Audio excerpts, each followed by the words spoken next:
नमस्कार, मी श्वेता अंकले. तरुण भारत न्यूज बुलेटिनमध्ये आपल्या सर्वांचे स्वागत. आता पाहूया ठळक घडामोडी. आज मंगळवारी बेळगाव शहरासह परिसरावर जोरदार वाऱ्यासह ढगांचा गडगडाट आणि विजेचा कडकडाट अनुभवायला मिळाला.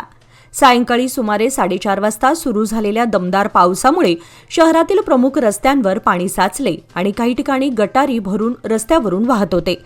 सखल भागातील पाण्याबरोबर कचरा वाहून जाण्याने नागरिकांना आणि वाहन चालकांना मोठ्या अडचणींचा सामना करावा लागला. कणबर्गी येथील KSCA क्रिकेट मैदानासह गोवा वेस, कॅम्प ग्लोब थिएटर परिसर, अग्निशमन दल कार्यालयासमोर आणि चन्नमा चौक या भागामध्ये पाणी तुंबलेले दिसून आले. जोरदार वाऱ्यामुळे काही भागांमध्ये विद्युत पुरवठा देखील खंडित झाला होता. वाहन चालकांना वाहने सुरळीत चालवण्यासाठी जास्त काळजी घ्यावी लागत होती. आज शहरामध्ये वादळी वाऱ्यासह झालेल्या मुसळधार पावसाने अक्षरशः कहर माजवला. पावसासोबत पडलेल्या गारांनी रस्त्यांवर सडा अंथरल्याचं चित्र पाहायला मिळालं. जोरदार वाऱ्यामुळे अनेक ठिकाणी झाडांच्या फांद्या तुटून पडल्या, तर काही ठिकाणी घरांवरील पत्रे आणि छप्पर उडाल्याने नुकसान झाले. खासबाग जोशीमळा परिसरात एका वाहनावर झाड कोसळल्याची घटना घडली असून या घटनेमध्ये वाहनाचे मोठे नुकसान झाले आहे. सुदैवाने कोणतीही जीवितहानी झाली नाही. दरम्यान परिसरातील शृंगेरी कॉलनीमध्ये पाणी साचून रस्त्यावर सर्वत्र पाणीच पाणी साचलं होतं. या अचानक आलेल्या पावसामुळे काही काळ जनजीवन विस्कळीत झालं होतं. बेळगाव शहरातील चन्नमा चौकात विद्यार्थ्यांचे आंदोलन मंगळवारी तीव्र झाले. सरदार मैदान ते जिल्हाधिकारी कार्यालयापर्यंत काढण्यात आलेल्या रॅली दरम्यान वातावरण चांगलंच तापलं होतं. विविध मागण्यांसाठी अखिल भारतीय विद्यार्थी संघटनेच्या वतीने ही रॅली आयोजित करण्यात आली होती. रॅली दरम्यान विद्यार्थ्यांनी मुख्यमंत्री सिद्धरामय्या यांच्या पोस्टरची होळी करत निषेध व्यक्त केला. तसेच मुख्यमंत्र्यांविरोधात जोरदार घोषणाबाजी करण्यात आली. दरम्यान आंदोलन अधिक तीव्र होत असताना पोलीस आणि विद्यार्थ्यांमध्ये काही काळ आमनेसामने परिस्थिती निर्माण झाली होती. यावेळी बाचाबाचीची घटनाही घडलीय. काही विद्यार्थ्यांनी पोलिसांवर हात उचलल्याचा आरोप करण्यात आला असून या पार्श्वभूमीवर पोलिसांनी कारवाई करत अखिल भारतीय विद्यार्थी संघटनेच्या 5 पदाधिकाऱ्यांना ताब्यात घेतले आहे. घटनेनंतर परिसरात तणावाचं वातावरण निर्माण झालं असून अतिरिक्त पोलीस बंदोबस्त तैनात करण्यात आला होता. प्रशासनाच्या वतीने परिस्थिती नियंत्रणात असल्याचं सांगण्यात येत असून पुढील तपास सुरू आहे. मध्यवर्ती महाराष्ट्र एकीकरण समितीचे अध्यक्ष तसेच सीमा लढ्यातील ज्येष्ठ आणि आदरणीय नेते दीपक दळवी यांचे आज मंगळवार दिनांक 17 मार्च 2026 रोजी वृद्धापकाळाने दुःखद निधन झाले. ते 84 वर्षांचे होते. त्यांच्या पार्थिवावर सायंकाळी 7:30 वाजता शहापूर स्मशानभूमीत अंत्यसंस्कार करण्यात आले. दिवंगत दीपक दळवी यांनी आयुष्यभर सीमा भागातील मराठी जनतेच्या हक्कांसाठी निस्वार्थपणे संघर्ष केला. त्यांच्या नेतृत्वाखाली समितीला नवे बळ आणि दिशा मिळाली. ठाम भूमिका, संयमी स्वभाव आणि कार्यकर्त्यांप्रती असलेले आपुलकीचे नाते यामुळे ते सर्वांच्या मनात विशेष स्थान निर्माण करून होते. त्यांच्या जाण्याने सीमा लढ्याला मोठी पोकळी निर्माण झाली आहे. बेळगाव शहरामध्ये मंगळवारी दुपारनंतर अचानक विजांच्या कडकडाटासह दमदार वळीवाने हजेरी लावली. या पावसामुळे वातावरणात गारवा निर्माण झाला, मात्र काही ठिकाणी किरकोळ अडचणींचाही सामना करावा लागला. सरदार ग्राउंड परिसरातील कॉलेज रोडवर विद्युत खांब कोसळल्याने काही काळ वाहतूक ठप्प झाली होती. रस्त्यावर अडथळा निर्माण झाल्याने वाहन चालकांना मोठा त्रास सहन करावा लागला. घटनेची माहिती मिळताच सामाजिक कार्यकर्ते अब्दुत तुडवेकर, पद्मप्रसाद हुली आणि शशिकांत आंबेवाडकर यांच्यासह SDRF पथक आणि दक्षिण वाहतूक पोलीस घटनास्थळी दाखल झाले. त्यांनी त्वरित कारवाई करून कोसळलेला खांब हटवला आणि रस्ता मोकळा केला. यानंतर वाहतूक पुन्हा सुरळीत झाली असून परिस्थिती नियंत्रणात आली आहे. कर्नाटकातील इयत्ता 10वी बोर्डाच्या परीक्षेला बुधवार दिनांक 18 मार्चपासून प्रारंभ होणार असल्याने विद्यार्थ्यांची धाकधूक वाढली आहे. शालेय शिक्षण विभागाने या परीक्षेसाठी जय्यत तयारी केली असून सोमवारी सायंकाळी परीक्षेसाठी बैठक क्रमांक घालण्याचे काम सुरू करण्यात आले. यंदा बेळगाव शैक्षणिक जिल्ह्यामध्ये 34,667 विद्यार्थी 10वीची परीक्षा देणार आहेत. दिनांक 18 मार्च ते 2 एप्रिल दरम्यान टप्प्याटप्प्याने या परीक्षा घेतल्या जाणार आहेत. बुधवार दिनांक 18 रोजी प्रथम भाषा विषयाची परीक्षा होणार आहे. यामुळे मराठी माध्यमांच्या विद्यार्थ्यांचा मराठीचा पेपर होईल. बेळगाव शैक्षणिक जिल्ह्यामध्ये 104 परीक्षा केंद्रांवर परीक्षा घेतल्या जाणार असल्याने सर्व परीक्षा केंद्रांवर सीसीटीव्ही कॅमेऱ्याची नजर असणार आहे. जिल्हा पंचायत तसेच गट शिक्षणाधिकारी कार्यालयामध्ये सीसीटीव्हीचे वेबकास्टिंग तयार करण्यात येणार आहे.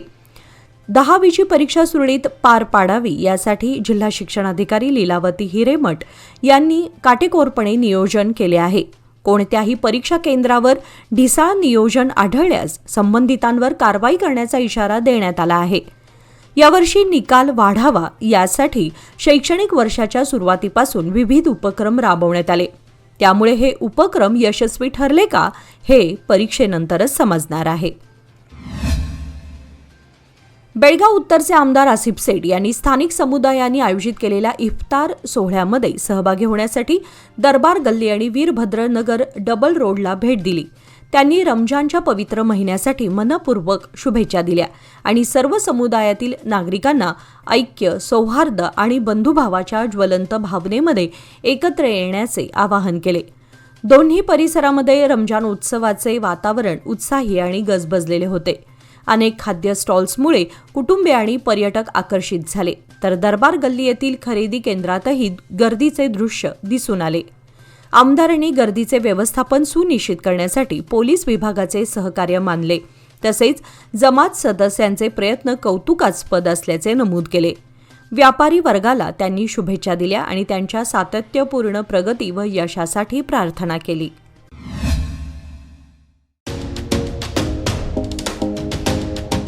DK हेरेकर ज्वेलर्स म्हणजे बेळगावातील एक विश्वासू सुवर्ण दालन.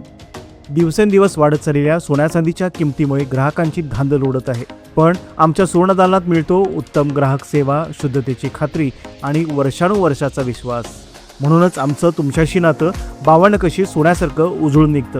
गुढीपाडव्याच्या शुभमुहूर्तावर खरेदी करा 24 कॅरेट शुद्ध सोन्याचे कलाकुसरीचे दागिने, आकर्षक चांदीचे अलंकार आणि पूजेसाठी लागणारे सर्व साहित्य. खरेदीवर मिळवा एक आकर्षक भेटवस्तू. नियम व अटी लागू. या सुवर्ण संधीचा लाभ घेण्यासाठी आजच भेट द्या DK हेरेकर ज्वेलर्स, श्री विठ्ठल भवन, संयुक्त महाराष्ट्र चौकाजवळ खडे बाजार बेळगाव आणि तेली पाटील गली शहापूर बेळगाव येथील आमच्या शोरूमला. कोल्हापूर जिल्ह्यातील भुदरगड तालुक्यातील श्री क्षेत्र आदमापूर येथे संत श्री बाळूमामांचा भंडारा उत्सव मोठ्या उत्साहात पार पडला असून या सोहळ्यास महाराष्ट्र, कर्नाटक आणि आंध्र प्रदेशातून लाखो भाविकांनी उपस्थिती लावली होती. या यात्रेदरम्यान पारंपरिक भाकणुकीचा कार्यक्रम पार पडला, ज्यामध्ये कृष्णा डोणे महाराज यांनी विविध सामाजिक, राजकीय आणि जागतिक घडामोडींवर भाष्य केले. पहाटे 4 वाजता सुरू झालेला हा भाकणुकीचा कार्यक्रम सकाळी 6 वाजेपर्यंत चालला आणि याकडे भाविकांचे विशेष लक्ष लागून होते. या भाकणुकीमध्ये महागाई, संभाव्य जागतिक संघर्ष, नैसर्गिक आपत्ती तसेच देशातील राजकीय घडामोडींविषयी सूचक इशारे देण्यात आले. मराठी वर्षातील शेवटची भाकणूक असल्याने या कार्यक्रमाला विशेष महत्त्व प्राप्त झालं असून भाविकांमध्ये याबाबत मोठी उत्सुकता पाहायला मिळाली. सोमवार दिनांक 16 मार्च रोजी सायंकाळी सुमारे 7 वाजता बेळगाव धारवाड राष्ट्रीय महामार्ग NH48 वर कादरोळी गावाजवळ भीषण अपघात घडला. अंबडगट्टी येथील दुंडय्या शिवाय गुरुवय्या वय 48 हे आपल्या मोटारसायकलवरून परत येत असताना कंटेनर वाहनाशी धडकले. कंटेनर चालकाने अचानक ब्रेक लावल्यामुळे मोटारसायकलस्वाराने सुरक्षित अंतर न ठेवता मागील बाजूस धडक दिली. अपघातात दुंडय्या गुरुवय्या यांना गंभीर दुखापत झाली आणि ते घटनास्थळीच मृत्युमुखी पडले. कित्तूर पोलीस ठाण्यामध्ये दोन्ही वाहन चालकांविरुद्ध गुन्हा नोंद करण्यात आला असून तपास सुरू आहे. चिकोडी पोलिसांनी मोटारसायकल चोरीच्या प्रकरणात विशेष कारवाई करत 2 आरोपी असलम अब्बास मुलताणी वय 32 व अबू बकर बादशाह मुलताणी वय 27 यांना अटक केली आहे. तपासादरम्यान दोघांनी मोटारसायकल चोरी केल्याची कबुली दिली असून एकूण 13 चोरीच्या मोटारसायकली जप्त करण्यात आल्या आहेत. जप्त वाहनांची एकूण किंमत सुमारे 7,42,000 रुपये आहे. या कारवाईमध्ये चिकोडी शहरासह महाराष्ट्रातील सातारा, घटप्रभा, मुरगोड आणि इतर परिसरातून चोरी केलेल्या मोटारसायकली सापडल्या आहेत.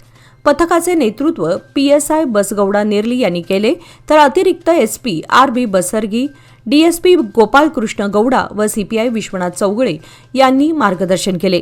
जिल्हा पोलीस अधीक्षकांनी या यशस्वी कारवाईबद्दल पोलीस कर्मचाऱ्यांचे कौतुक केले आहे. बेळगावमधील शिवाजीनगर परिसरात बनावट नोटा तयार करून त्या चलनात आणणाऱ्या 4 आरोपींना पोलिसांनी अटक केली आहे.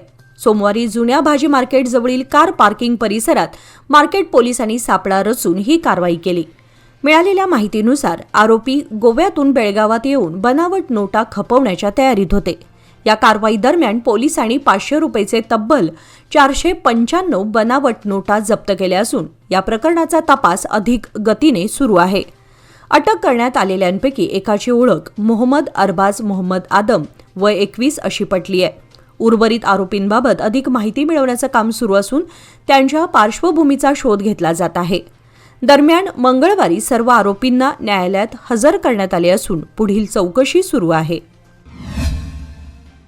बेळगावचे महापौर मंगेश पवार आणि उपमहापौर वाणी जोशी यांचा कार्यकाळ शनिवार दिनांक 14 मार्च रोजी संपुष्टात आला असून नव्या महापौर व उपमहापौर पदासाठी बुधवार दिनांक 18 मार्च रोजी निवडणूक होणार आहे. या निवडणुकीची सर्व तयारी महापालिकेच्या कौन्सिल विभागाकडून पूर्ण करण्यात आली असून प्रादेशिक आयुक्त जानकी KM यांच्या अध्यक्षतेखाली प्रक्रिया पार पडणार आहे. या निवडणुकीत लोकनियुक्त नगरसेवक, 4 आमदार, 4 खासदार आणि 1 विधान परिषद सदस्य अशा एकूण 65 जणांना मतदानाचा अधिकार आहे. महापालिकेत भाजपकडे स्पष्ट बहुमत असल्याने महापौर आणि उपमहापौर ही दोन्ही पदे भाजपकडे जाण्याची शक्यता व्यक्त केली जात आहे. तथापि या पदांसाठी कोणाची निवड होणार याबाबत अद्यापही अनिश्चितता कायम असून इच्छुकांमध्ये उत्सुकता शिगेला पोहोचली आहे. सकाळी 9 ते 11 या वेळेमध्ये उमेदवारी अर्ज स्वीकारले जाणार असून त्यानंतर पडताळणी, माघार आणि अंतिम यादी जाहीर केली जाईल. एकापेक्षा अधिक उमेदवार असल्यास हात उंचावून मतदान घेतले जाईल. तर यंदा महापौर पद सामान्य महिला प्रवर्गासाठी आणि उपमहापौर पद सामान्य प्रवर्गासाठी राखीव ठेवण्यात आले आहेत. बसवनकुर्ची येथील श्री बसवण्णा, श्री कलमेश्वर आणि श्री ब्रह्मदेव यांच्या यात्रेनिमित्त सोमवारी दिनांक 16 मार्च रोजी पारंपरिक अंबिल गाड्यांची भव्य मिरवणूक मोठ्या उत्साहात काढण्यात आली. दुपारी 4 वाजल्यापासून बैलगाड्यांची आकर्षक सजावट, गुलालाची उधळण व पारंपरिक वाद्यांच्या गजरात मिरवणुकीला प्रारंभ झाला. तत्पूर्वी सर्व बैलगाड्यांची विधिवत पूजा करून त्या मंदिराजवळ एकत्र आणण्यात गेल्या. दरम्यान सहभागी बैलांना रंगीबेरंगी सजावटीने आकर्षक स्वरूप देण्यात आले होते. यावेळी उपस्थित नागरिकांना आंबील व घुगऱ्यांचे वाटप करण्यात आले. यानंतर गावाजवळ पारंपरिक पद्धतीने आंबील गाड्यांची शर्यत आयोजित करण्यात आली होती. हा पारंपरिक उत्सव पाहण्यासाठी पंचक्रोशीतील असंख्य नागरिकांनी मोठी गर्दी केली होती. प्रसंगी यात्रेनिमित्त आयोजित या कार्यक्रमामुळे गावात उत्सवी वातावरण निर्माण झाले होते. कोल्हापूर जिल्ह्यातील चंदगड नेसरी मार्गावरील अडकूरजवळ रस्ते तयार करणाऱ्या एका मजुराच्या 14 महिन्यांच्या बाळावर सोमवारी रात्री 9:30 वाजता कोल्ह्याने प्राणघातक हल्ला केला. यावेळी शेजारी राहणाऱ्या नागरिकांनी एकत्र येत कोल्ह्याला हुसकावून लावले. जखमी बाळाचे नाव प्रवीण अरुण चव्हाण असं असून कोल्हापूर येथील CPR रुग्णालयात त्याच्यावर उपचार सुरू आहेत. घटनास्थळी वनपाल AB पावसकर, पोलीस पाटील कल्लाप्पा गुरव, भारती जाधव यांनी रात्री भेट देऊन पंचनामा केला. चंदगडचे वन क्षेत्रपाल तुषार गायकवाड यांनी रुग्णालयातील जखमी बाळाची भेट घेतली आणि पालकांशी संवाद साधून विचारपूस केली. प्रसंगी वन खात्यातर्फे परिसरात ड्रोन कॅमेरा सोडून अन्य कोणत्या प्राणी आढळून येतो का याचीही चाचपणी केली. शुभ मुहूर्त गुंतवणुकीचा व्याजदर कमी होण्यापूर्वीचा 31 मार्च पूर्वी लोकमान्य सोसायटीमध्ये गुंतवणूक करा आणि मिळवा 10% आकर्षक व्याजदर. 1 एप्रिल पासून लोकमान्यांच्या सर्व योजनांवरील व्याजदर कमी होणार, म्हणूनच आजच निर्णय घ्या. अधिक माहितीसाठी आमच्या नजीकच्या शाखेला भेट द्या किंवा कॉल करा 1800-212-4050. लोकमान्य, प्रत्येक पावलावर तुमच्या सोबत. नियम व अटी लागू. इयत्ता 10वीच्या वार्षिक परीक्षेला बसणाऱ्या विद्यार्थ्यांनी कोणताही ताण किंवा भीती न बाळगता आत्मविश्वासाने परीक्षेला सामोरे जावे असे आवाहन बेळगाव जिल्हा परिषद CEO राहुल शिंदे यांनी केले आहे. मेहनत, आत्मविश्वास आणि सकारात्मक दृष्टिकोन यांच्या बळावर विद्यार्थ्यांनी उत्तम यश मिळवावे अशा शुभेच्छाही त्यांनी दिल्या असून परीक्षेदरम्यान शांतपणे प्रश्नपत्रिका वाचून तिचा योग्य अर्थ समजून घेतल्यानंतर उत्तरे लिहावीत असा सल्ला त्यांनी दिला आहे. तसेच वेळेचे योग्य नियोजन करून सर्व प्रश्नांची उत्तरे पूर्ण करण्याचा प्रयत्न करावा असेही त्यांनी स्पष्ट केले. विद्यार्थ्यांना कोणताही त्रास होऊ नये यासाठी सर्व परीक्षा केंद्रांवर आवश्यक सुविधा उपलब्ध करून देण्यात आल्या असून पालकांनी विद्यार्थ्यांवर अनावश्यक दडपण न आणता त्यांना मानसिक आधार द्यावा. तसेच शिक्षकांनी विद्यार्थ्यांचे मनोबल वाढवून सकारात्मक मार्गदर्शन करावे असेही राहुल शिंदे यांनी नमूद केले आहे. बेळगाव तालुक्यातील चलवेनहट्टी येथे अज्ञात व्यक्तींनी लावलेल्या आगीमुळे काजू बागांचे मोठ्या प्रमाणात नुकसान झाल्याची घटना सोमवारी मध्यरात्री उघडकीस आली. गुड्डादेवी मंदिर परिसरात शेतकरी चंद्रकांत अलगोंडी यांच्या शेतातील झोपडीला आग लावण्यात आल्याचा संशय असून झोपडीसह शेतीची अवजारे आणि साहित्य जळून खाक झाले. आगीची तीव्रता इतकी होती की आजूबाजूच्या शेतातील काजूच्या झाडांनाही फटका बसला असून विशेषतः लहान रोपांचे मोठे नुकसान झाले आहे. स्थानिकांच्या म्हणण्यानुसार या परिसरात काही युवकांकडून वारंवार मद्यपान व धुडगूस घालण्याचे प्रकार घडत असून नशेबाज युवकांकडून सिगारेटची थोटके कुठेही फेकली जात असल्याने आग लागण्याच्या घटना वाढत असल्याची तक्रार ग्रामस्थांनी केली आहे. या सर्व प्रकारामुळे परिसरात संतापाचे वातावरण निर्माण झाले असून अगसगे, अतिवाड आणि बेकिनकेरे येथील ग्रामस्थांनी पोलीस गस्त वाढवून दोषींवर कठोर कारवाई करण्याची मागणी केली आहे. राज्यातील अंगणवाडी केंद्रे कमकुवत करण्याचा प्रयत्न होत असल्याचा आरोप करत अंगणवाडी कर्मचाऱ्यांनी सरकारच्या निर्णयाला विरोध दर्शवला आहे. शिक्षण विभागाने सुमारे 10,000 शाळांमध्ये LKG व UKG वर्ग सुरू करण्याचा निर्णय घेतल्याने अंगणवाडी केंद्रांवरील परिणामाबाबत चिंता व्यक्त केली जात आहे. सरकारने हे वर्ग अंगणवाड्यांऐवजी पूर्व प्राथमिक केंद्रांमध्ये सुरू करण्याचा निर्णय घेतल्याने अंगणवाडीतील विद्यार्थ्यांची संख्या घटण्याची भीती व्यक्त करण्यात आली आहे. अंगणवाडी सेविका सरकारी स्तरावरील विविध कामे पार पाडत असल्या तरी त्यांना दिलेल्या आश्वासनानुसार वेतन मिळत नसल्याची तक्रारही संघटनेने केली आहे. किमान वेतन लागू करावे तसेच हा निर्णय तात्काळ मागे घ्यावा अशी मागणी करण्यात आली आहे. मागण्या मान्य न झाल्यास 23 मार्चपासून बेमुदत आंदोलन छेडण्यात येईल असा इशारा संघटनेने दिला आहे. या संदर्भातील निवेदन महिला व बालकल्याण मंत्री लक्ष्मी हेब्बाळकर यांना सादर करण्यात आले असून सरकारच्या भूमिकेकडे सर्वांचे लक्ष लागले आहे. हंगरगा शिवारामध्ये गेल्या 8 दिवसांपासून गव्यांच्या कळपांनी थैमान मांडले असून शेतातील पिकांचे मोठ्या प्रमाणात नुकसान झाले आहे. सुमारे 25 ते 30 गव्यांच्या 2 ते 3 कळपांचा वावर असल्याचे स्थानिक शेतकऱ्यांनी सांगितले. ज्वारी, मका, ऊस, मिरची व इतर भाजीपाला गव्यांनी फस्त केलं असून शेतकऱ्यांचे आर्थिक नुकसान झाले आहे. मारुती देवाप्पा पाटील, गावडू नारायण पाटील, हनुमंत पाटील आणि मशनू पाटील यांच्या शेतातील पिके गव्यांनी नाश केली आहेत. हंगरगा परिसरामध्ये सध्या जोंधळ्याची कणसे बहरून आली असून येत्या 8-10 दिवसात कापणी होणार आहे. मात्र गव्यांचा कळप पिके फस्त करत असल्याने शेतकऱ्यांची चिंता वाढली आहे. शेतकऱ्यांनी वन खात्याचे दुर्लक्ष असून पिकांचे संरक्षण करावे अशी मागणी केली आहे. या परिस्थितीमुळे शेतकऱ्यांमध्ये शेती करण्याची भीती पसरली असून काही शेतकरी नुकसान भरपाईसाठी संबंधित अधिकाऱ्यांकडे अर्ज करणार आहेत. स्थानिकांनी गव्यांचा बंदोबस्त करण्यासाठी तातडीने उपाययोजना करण्याची मागणी केली आहे. बेळगाव येथील KLE टेक्निकल युनिव्हर्सिटीतर्फे आयोजित इन्व्हेंटो मसल मोनार्क ही शरीर सौष्ठव स्पर्धा मोठ्या उत्साहात पार पडली. डॉक्टर MS शेषगिरी यांच्या मार्गदर्शनाखाली महाविद्यालयाच्या सभागृहात ही स्पर्धा घेण्यात आली. या स्पर्धेमध्ये एकूण 25 महाविद्यालयीन स्पर्धकांनी सहभाग घेतला होता. उत्कृष्ट शरीर सौष्ठव आणि सादरीकरणाच्या जोरावर ओम पाटील याने प्रथम क्रमांक पटकावला. द्वितीय क्रमांक विनय हणमनशेठ याला मिळाला तर तृतीय क्रमांक किशोर पुजारी याने पटकावला. तसेच श्री शिव M, महम्मद साकिब, स्वयं कृष्णा रायकर, स्वयं तांबिटकर, अजिंक्य शिंदे आणि सुचित कुमार K यांनी आपल्या पिळदार शरीर यष्टीच्या जोरावर टॉप 10 मध्ये स्थान मिळवले.